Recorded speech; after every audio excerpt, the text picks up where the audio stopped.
is called Building a Location Platform for Business Success in Retail, a special presentation and panel discussion by ESRI. I'm told you're a California-based company, and one quick anecdote I can share, and again, Nagesh is the witness. Till about 2 years ago at Retail Forum, the only thing they used to talk about is location, location, location. Big retail, good retail, successful retail, it has to be about location. And from what I understand, you have an offering which is all about location, location, and location. So without much ado, may I invite on stage the moderator as well as the lead presenter, Linda Peters, Global Business Development from ESRI Incorporation. Thank you so much for joining us, Linda. Please welcome on stage and welcome to India. Thank you, everyone. We're really glad to be here today and spend a little bit of time talking about location. That's what I think about every day. I'm a geographer. And I work with a lot of retail companies as well as real estate developers to help them understand how to apply our technology to better understand their business. Why is this so important? Location data is everywhere. We find it in every database that we have. It's in your CRM system. It's in your BI systems.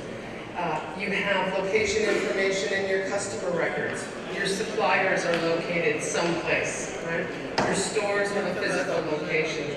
So you can look at this location data and start to learn something from it. So by leveraging the data you already have inside of your organization, you can start to make better decisions. And I'm going to share with you a couple of examples, a couple of retailers that we've worked with, and also share with you some ideas of where we see technology going and the new emerging location data that's coming out due to so many mobile devices generating a lot of location data. Now, retail is not the same as when I was a little girl. This is what it looked like for me as a young girl going shopping with my mother. Right? We would go to the store, my mother would look in the window, we would go inside, she would pick out something, try something on. They might have it in her size, or they might not. They might have it in a color she wanted, but she would select something, and then we would go home, and either they would deliver it, or we would go back and pick it up. That's much different than the experience today. Today, you're challenged with how you reach your customer, right? The customer expects you to know something about them. So how do you reach that individual, right? The individual may not even be coming to your store. They may be coming to your website, or they may be looking at a mobile advert on their phone. So how do you learn about their likes, about what products they want to buy, and what's going to bring them to you and keep them loyal? Now, I want to share one example of a company we've worked with for a long time. We've worked with Starbucks for over 10 years. I started working with them very early on after I started with ESRI.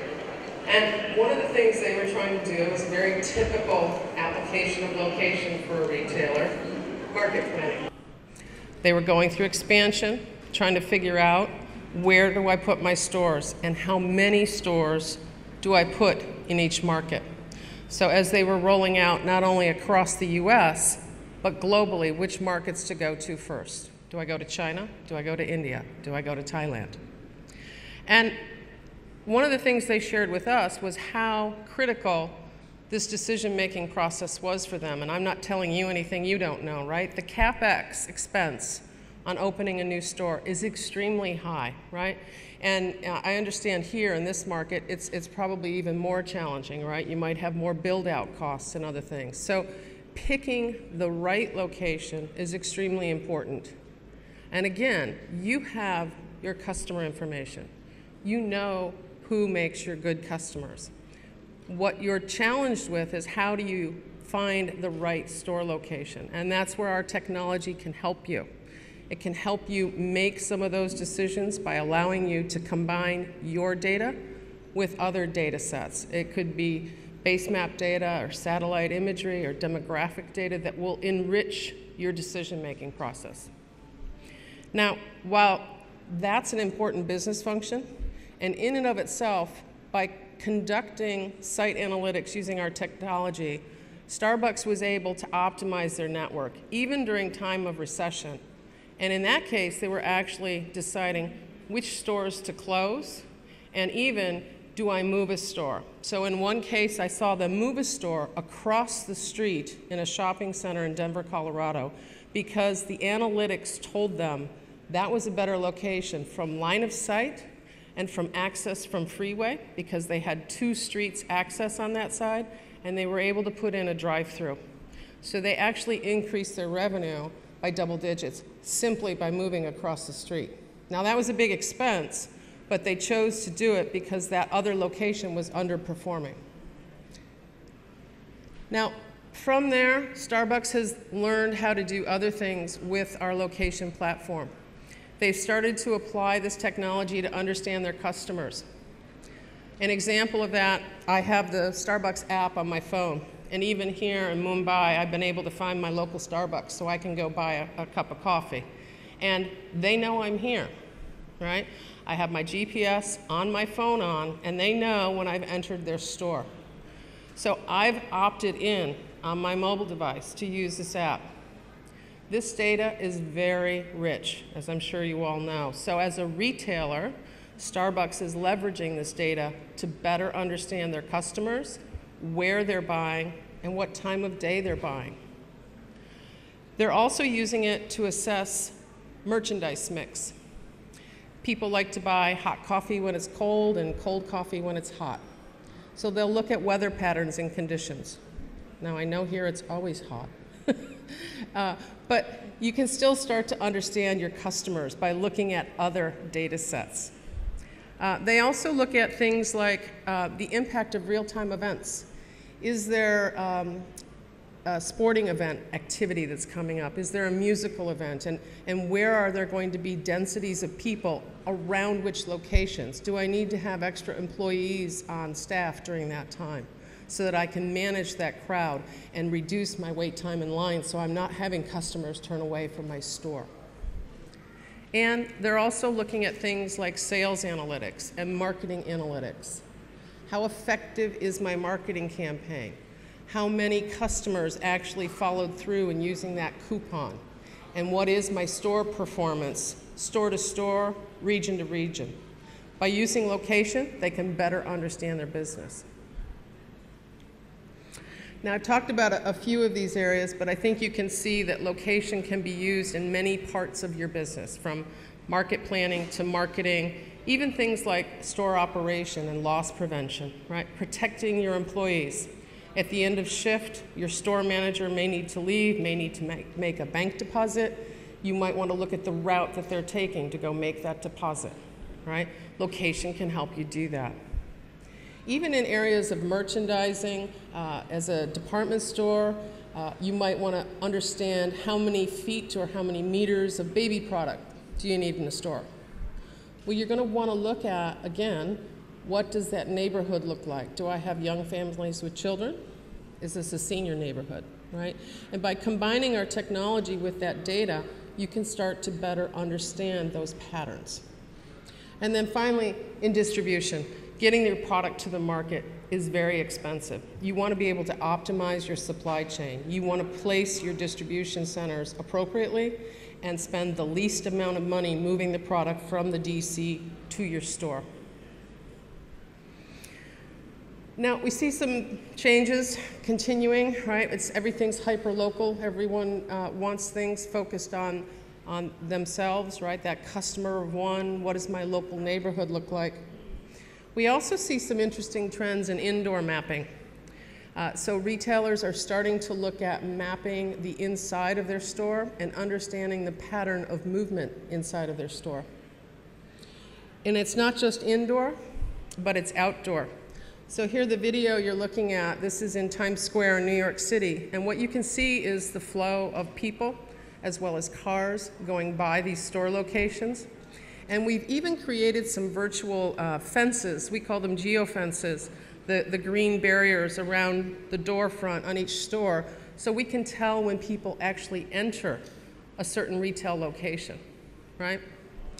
This probably seems pretty futuristic. It's today. And it's being done actually fairly simply.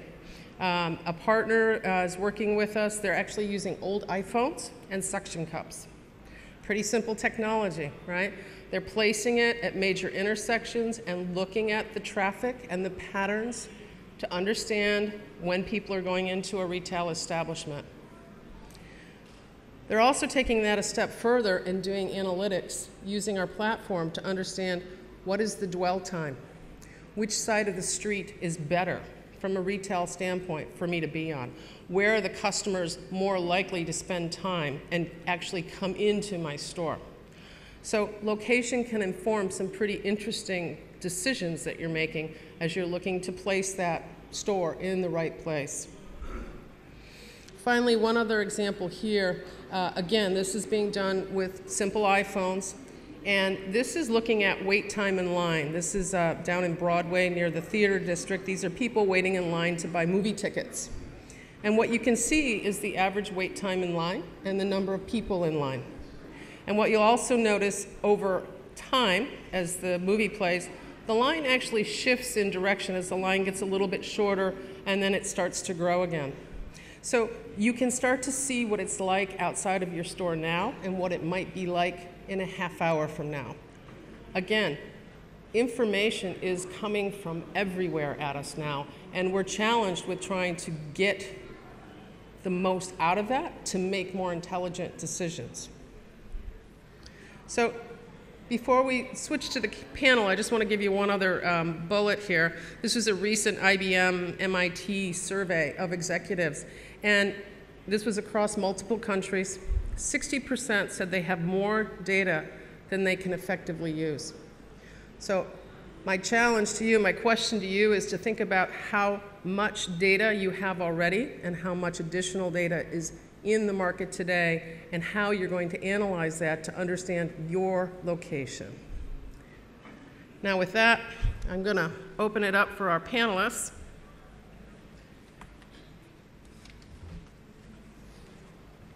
And I have a few questions.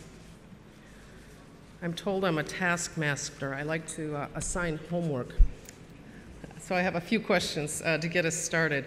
And I thought I might start with you, Nagesh, because you've been involved in setting up the country's largest hypermarkets, very successful locations. In the past, go-to-market strategy has often been based on experience. Sometimes people have data to use, but maybe not the right tools to use. How do you see the changes in technology impacting how a retailer can actually better understand their go-to-market strategy? In the last 20 years, 22 years that I have been involved with the business, the first property that I picked up was actually a multiplex theater, because there was no retail property in this country. The second property was a running hotel with a pool inside. And the third property was a commercial office space which one of the IT guys signed and abandoned. So these were the first three properties, and no science, no technology, no gut feel. There was nothing available. So whatever came in so we had to make it work. I think that's the way the first three started. Post that was the first mall. It was in the heart of Connaught Place. So again, not much of thinking. But since then, I think from 99-2000, we have been using a lot of data that is available to us. Because the business had a loyalty program which contributed to 74% of the business. So we had 74% of our business coming from known customers. And this is as early as in early 2000. So that was one of the set of data that we used. And the second is we have been using indicators to help us in terms of location and location analysis. So I think these are the two. But to me, the challenge is not about the data or providers of data. I think the biggest challenge is the mindset of the CEO and the management team to use the data, because sometimes what happens is data challenges your gut. And Indian promoters don't like to get challenged. So if they know this is the location, they have to go there like it. You know, some of them also use Vastu, with due respect to all the Vastu believers. But I know of locations which have done extremely well for 10 retailers, but the first retailer who got into it rejected it because his Pandit or Guru told him that this is not right as per Vastu. So it was not good for him, but it was good for another 10 people. So there are a lot of things which data, sciences, and analytics do not help in looking at locations. And India is to that extent unique. So I would always say that we need to not only use data analytics, but we should also ensure that the top management team is trained to look at data in the right way. And the management believes that using data analytics is good. because real estate in this country is so expensive, not on an isolated basis, but on a productivity basis. I mean, most of our properties are much more expensive than a, say, square meter in Manhattan. But our income level is 1/10 or 1/15 of what you earn there. So these are the challenges which the Indian retail faces. We're still a far away to start using data in a much more scientific manner. Bhavit, would you care to comment? I mean, you've worked with some large organizations to help them optimize their network. How have you used technology to help you make better decisions? Yeah, so I think Mr. Nagesh brings up a really good point. I think any technology program such as this is critical to have senior management acceptance, understanding, and also it's critical to educate that this isn't a art versus science deployment, but it's an art and science deployment, right? So we're always talking about how do you complement your gut feel? How do you complement the data? How do you complement the information that you see physically and visually? You know, I think some of the big providers and big retailers worldwide didn't really recognize the value of some of these kinds of technologies until they physically recognized the lost opportunity or the opportunity cost of not deploying some of these technologies. I think you and I both know, Linda, that just recently Walmart announced shutting down 50 stores in China. Had they used some of these technologies to better make decisions initially, there's a possibility they could have saved a couple of stores, saving them about $20 million a store. So that's pretty powerful in my mind. Do you want to comment at all as people are using your data in making these decisions? I think the big point that Nagesh underlined is data don't lie, but you would want to interpret the way you want, right? And a lot of people don't want to see the data in the context it is, and they tend to go ahead with their gut feel because it's questioning the data is throwing counterintuitive signals to you, and you're not ready to accept those signals. So that by far is the biggest challenge when you're using data, is to be open to utilize that data and understand that, and be ready to interpret it the way it is showing. So having said that, the crucial piece is there can be a lot of data, but data only becomes information when you put it in a context, and that context location is one such measure that can put valuable context to any data.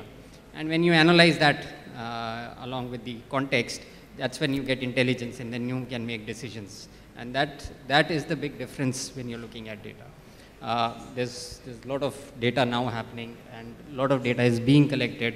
Rather, I think the bigger issue now is becoming that there's so much of data, and you're just getting overloaded with data. So choosing the right set becomes also very important of what is the data I would want to look at. So yeah, that's been a big challenge for retailers. In India, obviously, when we look at the contextual data, it's been very data poor as such. But over the last few years, we ourselves been working on it, and we've realized that now there's enough data that people can work on. And even with that data, you could make a lot of more intelligent decisions that can help businesses get ROIs on their efforts much more quickly. Yeah, well, you raise a good point, too. I think the other trend we see is the trend of data scientists, right? There's so much analytics that are going on in the world today, and people are, again, hungry for more and more data to make better decisions and more informed decisions. I guess I'd like to change and maybe ask you a question, Mr. Pani. You know, the retail industry continues to change, and these consumer preferences continue to change. So how does that impact how you're thinking about a successful location, and how do you try and adjust your strategies to those sort of changes in the market? First, I think I agree with Nagesh on what used to happen before, but lately, after we went through a slowdown in the industry, what we are realizing is the developers have become much more cautious when they're setting up shopping centers, and they pay a lot of heed to research and data, especially demographics and buying power and consumption behavior when they set up their center, including acquisition of sites. And simultaneously, the retailers also are now having a depth of number of stores, and they have to plonk in more number of stores in the same market, and they need to segment the market better. So I think they have started using data. And like Nagesh said, they use in Shopper Stop, they used to use data since the last 10 years. Now the smaller retailers are also using similar data metrics and data points to figure out where to set up their stores, to figure out what size of stores and what merchandise they need to do it. Is it enough? I don't think it's enough. We are just at the starting of the cycle. But I think this will differentiate the smarter retailers from the rest, this use of data. And I think the points are also have increased in the last couple of years with mobile phones coming in and with internet shopping coming in. These data points are also becoming much more reliable than before. Income data has become much more reliable than before. And I think we are heading towards a time when data will be more important. Wolfgang, I might ask you a question because you're very involved in technology and a lot of the upcoming technology, particularly inside of a store. So how do you see that changing the way a retailer does business? Yeah, this is a very good question. We all know that we have been able to map the outdoors really well, right? In some countries maybe further than in others, but even in the countries that we used to call development countries, they're now really not development countries anymore. They have infrastructure mapped, streets mapped. So I can actually now route within India, no problem, on the outside world. I have GPS that works reliably. What I don't have is a very good locating technology indoors. But imagine you have customer patterns that you can look at, and you can analyze the patterns of your customers in your stores. And you know now exactly where did they walk, where did they pause, what display attracted them, what's the dwell time, how many people get into the store, out of the store, through an aisle, and all of these questions. This is very, very valuable data. And imagine also that you take this data and you analyze it over time.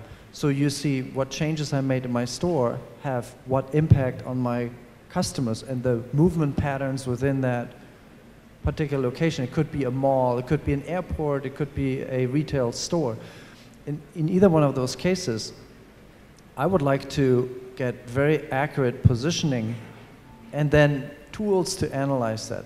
And this positioning technology is rapidly growing right now.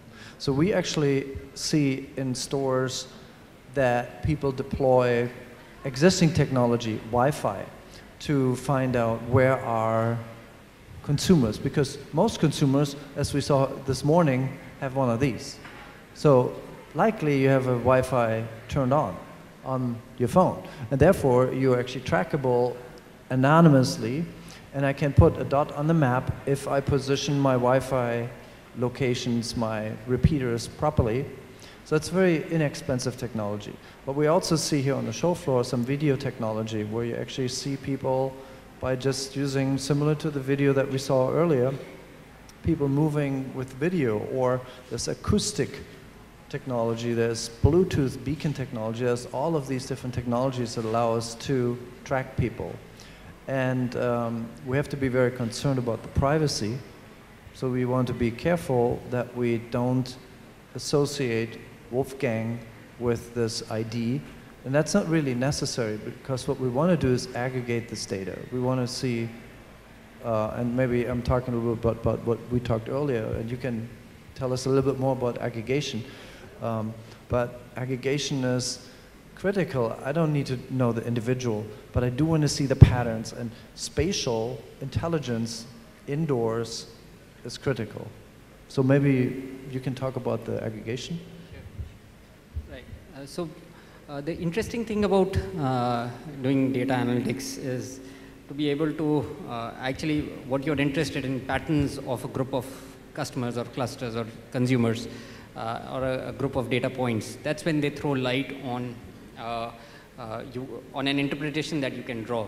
So the idea behind any of the analytics that we do and data that's being doing and is to somehow figure out patterns on this set of data that is available, and figure out if you can do some sort of a prediction of what this cluster of people would do, and identify probabilities of what their consumer preference is, or what is the lifestyle they are living in. So all of these things help, and in any of this you do not actually want IDs of people or telephone names or numbers of the people.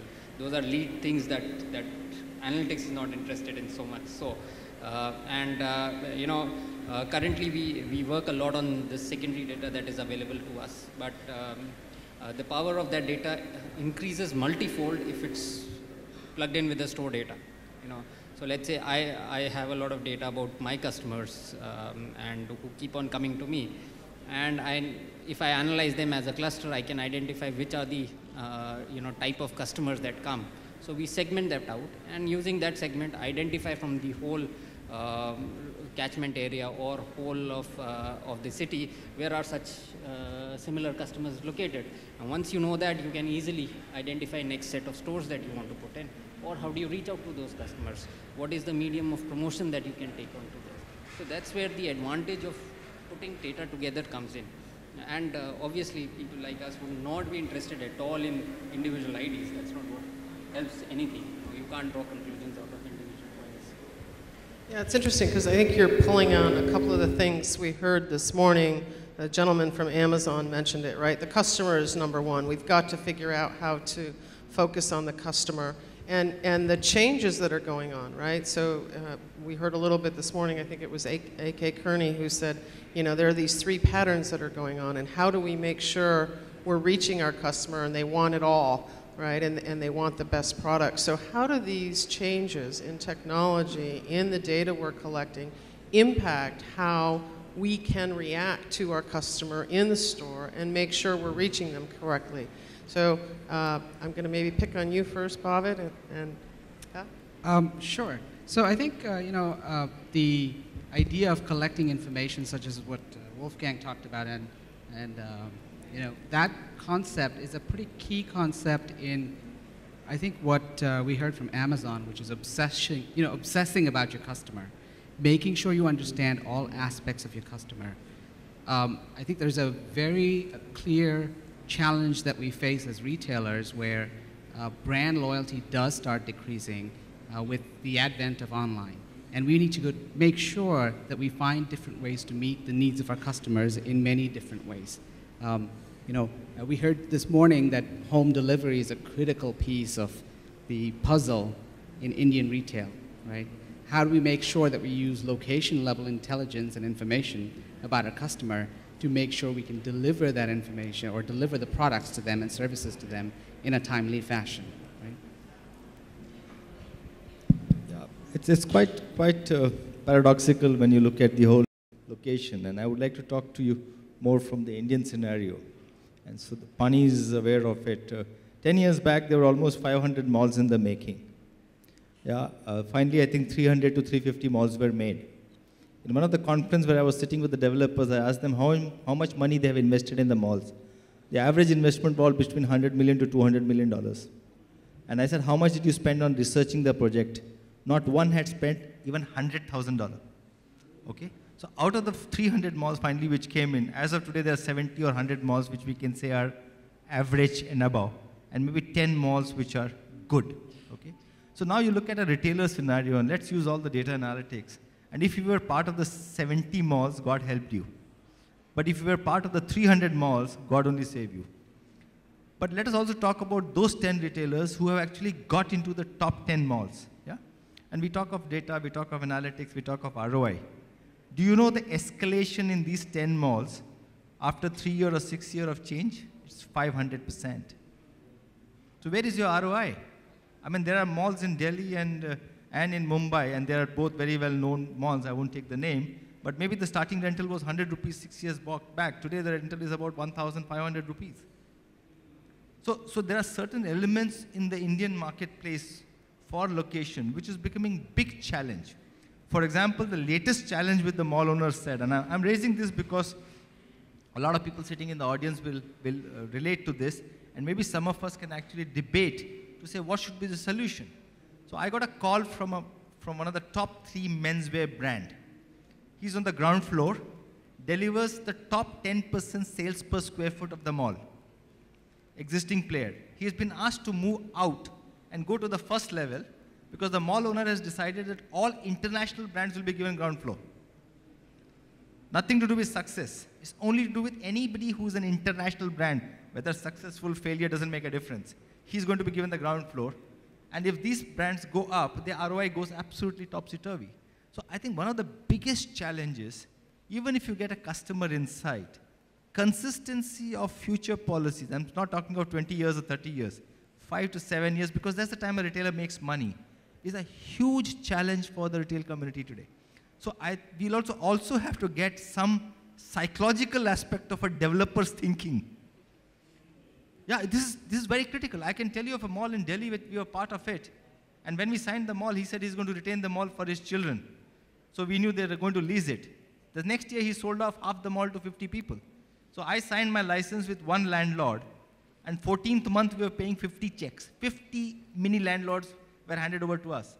So these equations change. I think the important part of it is what part of that data we can use, what of our analytics we can use, how can we get the consumer data, but how do we relate it to the ROI in such a way that some of these jerks are taken in. Although you may say these are outliers, but one is an outlier, but if you have the top 30 malls as an outlier, you have a bigger challenge there. But I would definitely say that the use of consumer data has made a big difference to the top 30, 40, 50 retailers who have started using the data for themselves. But still we are long, long away. I mean, compared to the Western world, we may be 3 on 10 or 4 on 10. And that could be an opportunity for companies like ESRI here. In my view also, just to add on to Nagesh, I think we still don't understand the Indian retail scenario, what analytics we should do and what we should analyze. I mean, we are at a basic level where it's only in the last 3 to 4 years we are analyzing demographics, consumption. We have still not gone to categorizing the type of consumption or segmenting what people are buying or segmenting the population. If you go to a lot of retailers and developers, they still talk in ACC A, B, and C. They have still not gone into profiling of the income base, making much more thinner segments. Maybe we were in a phase of growth and we were able to manage it because there were no shopping centers and it was first come first and we were managing it. But today when we have enough number of shopping centers in each market, the next mall is going to have to be very specific and focused on which audience it is going to address. It's going to be very choosy and picky on which retailer it is to go to address. And that analytics is still not present with us. So we still do not know or do not analyze brand-wise which brand addresses which segment of population and who is the customer. So I think for growing stage, we could grow up very fast. Indians have this habit of copying everything and learning quickly. I must give it to them. You teach us something new and next year everybody will be using it. But it's not happened in the last 5 years. Hopefully in the next few years it'll... I just want to add one input which could be probably used by the data scientists and people who are designing. One of the challenges that the Indian retail system has is, in the absence of a zoning law, when you start a store, as per every data, every analytics, you don't know what the next plot can be used for. Okay, there are enough evidences where a shopping center was opened and the next plot was a government bus depot. So under no circumstances one would ever imagine that this can ever become a shopping mall across the street. And it became a shopping mall and this store almost had a huge issue. So one of the opportunities could be if using the index analytics or these kind of analytics, if the businesses can be told that these are the zoning laws and the plots next to you, the possibility of these getting into commercial zone and therefore competing with you is almost minimal, because at least to that extent one can. Suddenly the whole analysis of catchment richness and the potential for 10 to 20 years will come out, which I think we have been missing. It just struck me as you were talking. That could be an opportunity. Yeah, I think that's the point when you get the context right. Yeah? You overlay a zoning map with a catchment area analysis and your TG group analysis, and then you see where you stand and what that would come. So I think that's the movement where a lot of analysis is happening now, and you know, solutions that are coming up are looking at enabling these TG analysis with administrative and regulation layers, so that you can actually visualize those things. So that's something that's very interesting to do also. And I guess that makes me think of one other thing. I mean, the challenges are many, right, in where you put your store, and sometimes you can't control what's going on around that location. So what you can control is what's going on inside the location.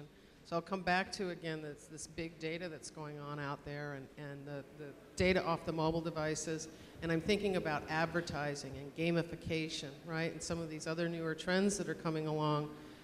In the US, we have an advertising company we're working with called Millennial Media, and they're tracking 2 billion GPS points a day, right, from people's phones that are opted in to play a certain game or for their Starbucks app or what have you. And so that's a tremendous amount of data to have to start to understand when do you send the advertising to that phone. So I kind of want to throw this out to the panel again. How can you think about leveraging some of those newer technologies to help you control more of the things you can control inside of the store and with your brand? And Wolfgang, can you maybe start us off? Yeah, sure. You mentioned one thing, that's gaming. So, you know, most people that have a smartphone probably also have some games on there. So if you can develop an application that's fun, it's entertaining, then you have a high chance that people will use it. If it's just an application that says store XYZ and there's nothing behind it, nobody will use it. I will turn it off. I'm just annoyed. But I want to be entertained, or I want to get a real incentive.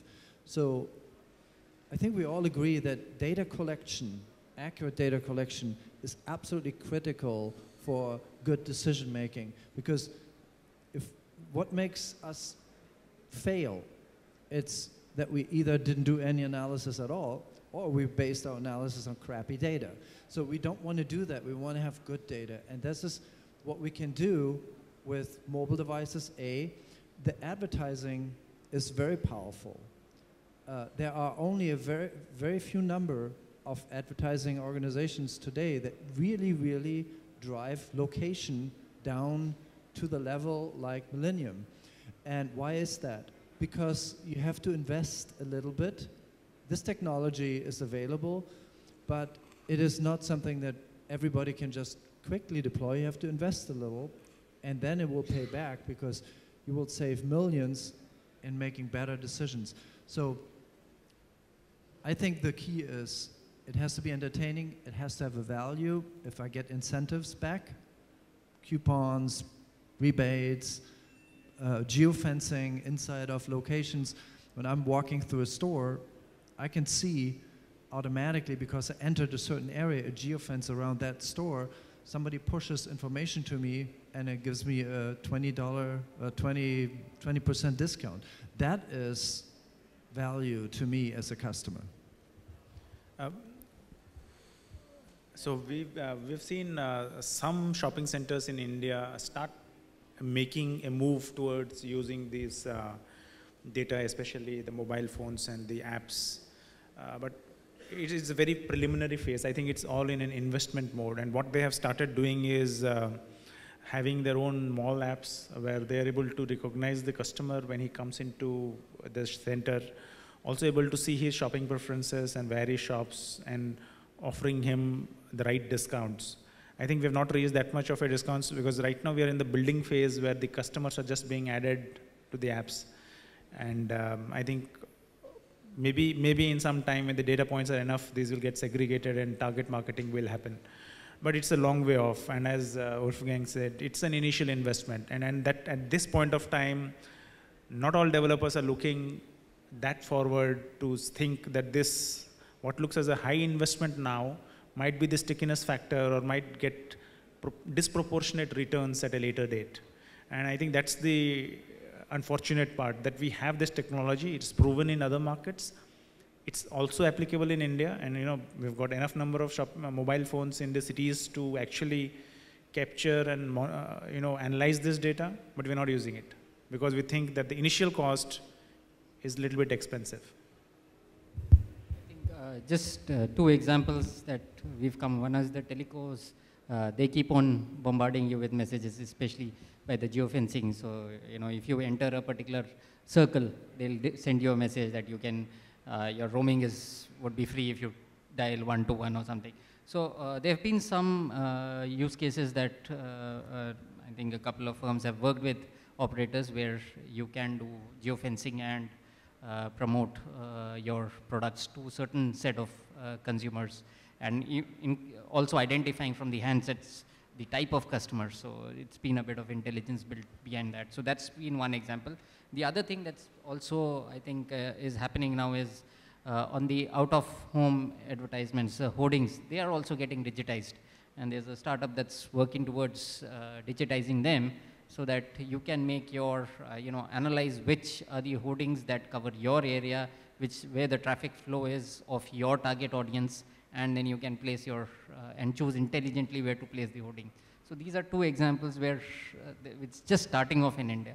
And I'm sure it'll catch up once you have a bit of enough things digitized and localized, locations identified, and then this, I think, would take off in a big way.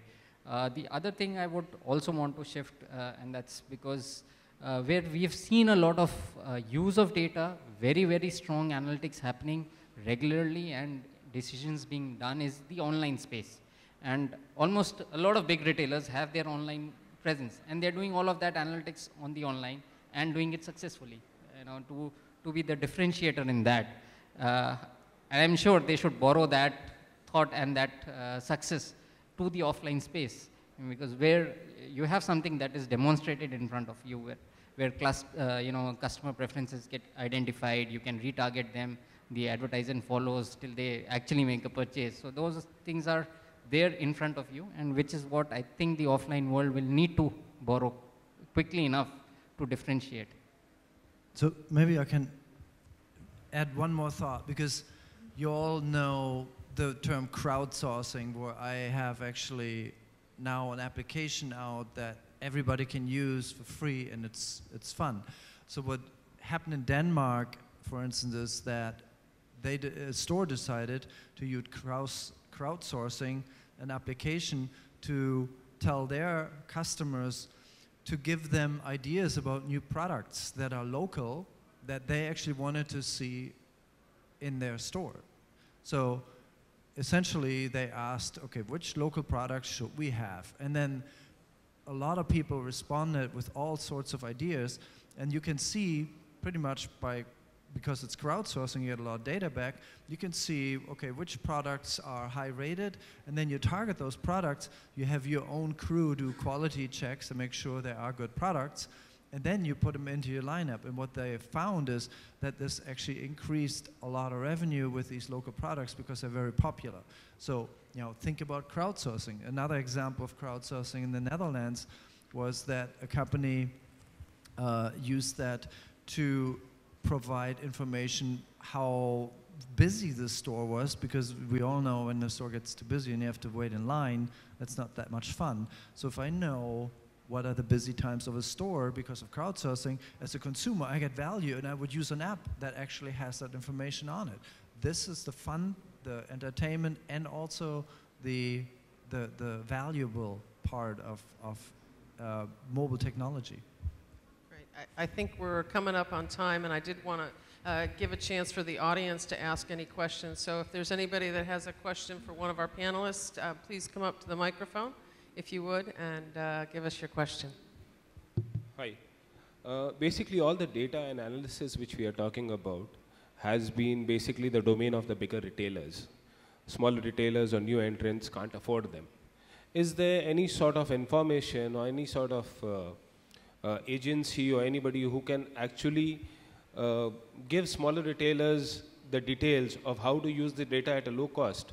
When I'm saying smaller retailers, it might be a chain of outlets of 200 to 500 square feet who have around 10 to 15 stores around, and they wish to expand and use this data for that expansion and furthering their business?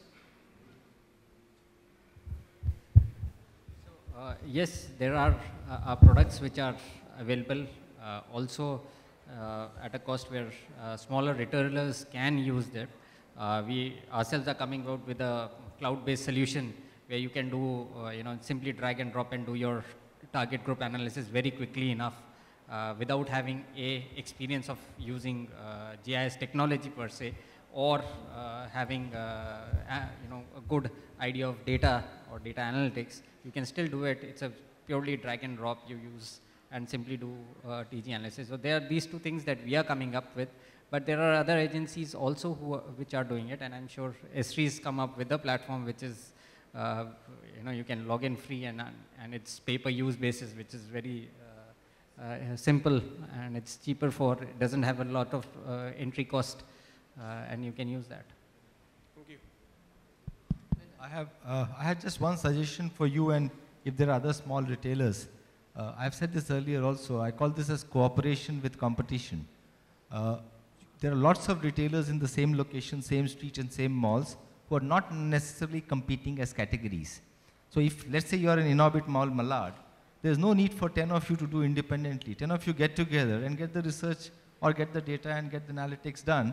And if you are selling apparel, somebody is selling shoes, you're not competing also. So I would say a lot of smaller retailers should get together, especially on these. And then you can compete with the bigger retailers because you'll be able to get the solutions as good as anybody else. Hi, this is Vishal Choksi, and my question is more towards the online space. A lot more what we spoke about was on the mall and the offline space of data analytics. On the online space, can you give me some examples as to what a startup should look at, probably if they want to scale up from Mumbai to some other cities, as to which cities would be more lucrative? The internet penetration, I understand, is there as one thing, but probably if my target audience is a housewife or someone, I don't know whether they use internet, they don't use internet. I do have internet usage data, but I don't know if she uses it or not, or something of that sort. On the online space, I think online is much more richer in terms of information about users and consumers, and a lot of companies offer and track that. In India, there's been a lot of gap between what internet being used through the desktop versus the use of mobile, and we still find there's a lot of gap yet to be covered. But still, internet has grown a lot in the tier 2 and 3 cities, the smaller cities, and where you can see the growths happening and all. The problem with location analytics, especially in the online space, has been that IPs are not, in India we use dynamic IPs, so you're not able to do a lot of location analytics, fine location analytics that you could do in another, that in the developed world where you have better IP tracking. But in India you can't, so that's a bit of a thing. But still, broad analysis are out there already, and a lot of information on internet usage is being released regularly by the IAMI and such the forums out there. They're releasing that data which can be used to do that analytics. Well, you also use data like membership programs, Amazon Prime is an example, where you know exactly what the customer's address is, you know where it's shipped anyway as an online retailer.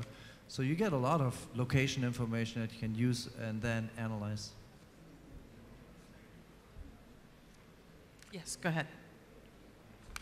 My question is primarily for Mr. Piyush, but Bhav and Linda, if you guys could pitch into, that would be great. So our organization is sold on the idea that location-based planning is the way to go for market planning and network planning. But our primary concern right now is data. And this concern is really on 3 dimensions. One is breadth. Are we collecting is the right kind of data available out there? Like a gentleman was just mentioning now, do we have data regarding internet usage by women, for example, right?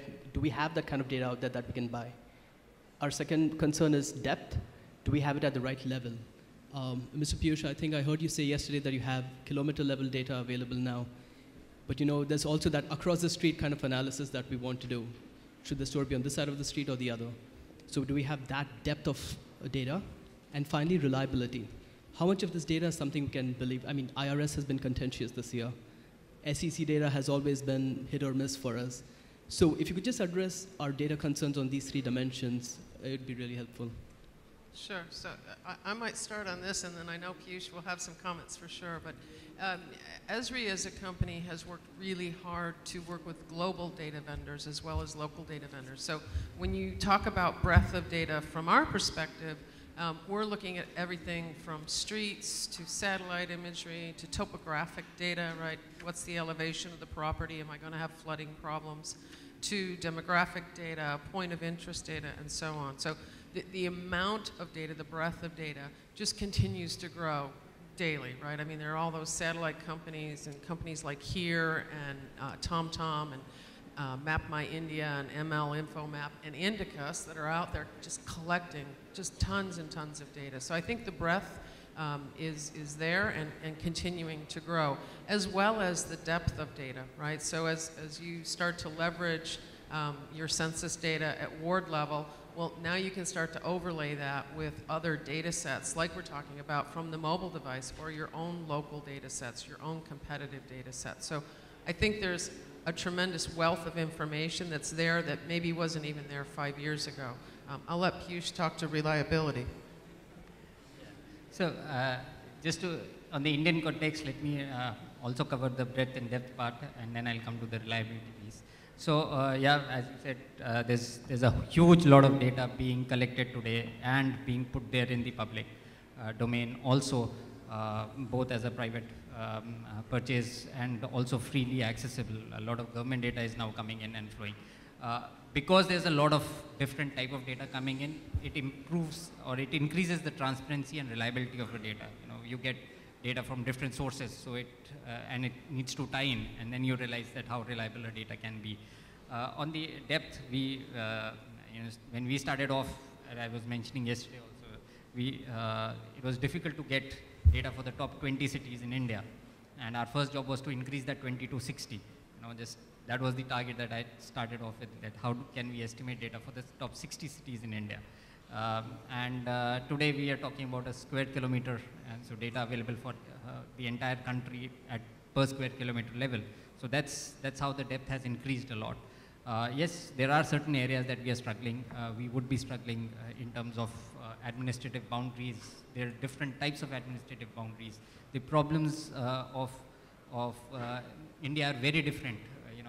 I think in a talk that we were having, Nagesh mentioned, tomorrow a politician comes and changes the name of the street or divides the district into 2 districts. You know, we've seen this in UP happening.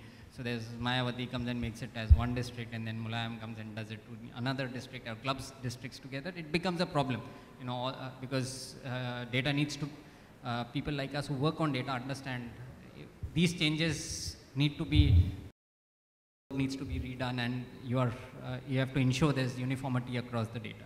So yeah, there are challenges. Still, there are challenges. Yeah, the depth has increased a lot now. In terms of reliability, for the past 11 years, 12 years that we've been doing and publishing our data. So that's one, and we're still here in the market and being one of the more successful firms pushing that data. Is there, the government uses our data, Planning Commission, RBI, etc. All of them use a lot of our data to do that. But till now we were doing a lot of data exercise that used secondary data, right? So you did estimates which used secondary data and tied it up to come up with some estimates. The exercise that we just did on estimating incomes by per square kilometer level, we used satellite imagery for it. Now, the advantage of a data piece like satellite imagery is that uniform. It is not under our control. It is not something that you're asking a surveyor to fill the form. So you know you can't go wrong in that, right?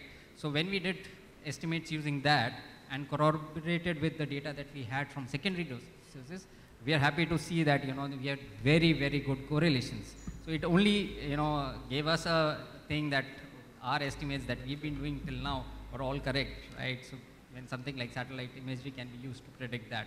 So that's where we think reliability is there, and we've been putting that data. People have been using that data. So there are a lot of success stories that have come up on our data, which speaks for the reliability to it.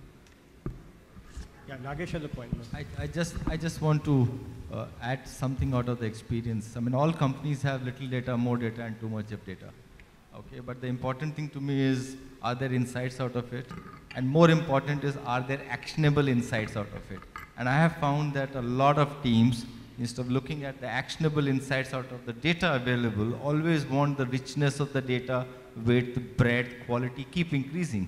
At the end of the year, what you see is you've asked for so much more, but have not done anything with what you have. So if there is a way one can begin, because it's only when low-hanging fruits are captured and actionable insights are taken out of the existing data, the belief of the company and the management to use the data keeps increasing. And then only you will actually start getting results. Otherwise you'll be only doing analytics and data with absolutely no use or no purpose. That's what I have seen. I mean, we've had probably one of the largest databases in the country, and it is an actionable database. 75% business comes out of it. It's more better to have that rather than questioning, I mean, do you have this site and this site? So start using the data, guys, and you'll see a lot of benefit out of it. Yeah, thanks. Right. I guess, Linda, we are completely out of time, but thank you so much for moderating this session, and thank you all the speakers for being here. A round of applause for this session on data and location analysis. Linda Prince, thank you so much.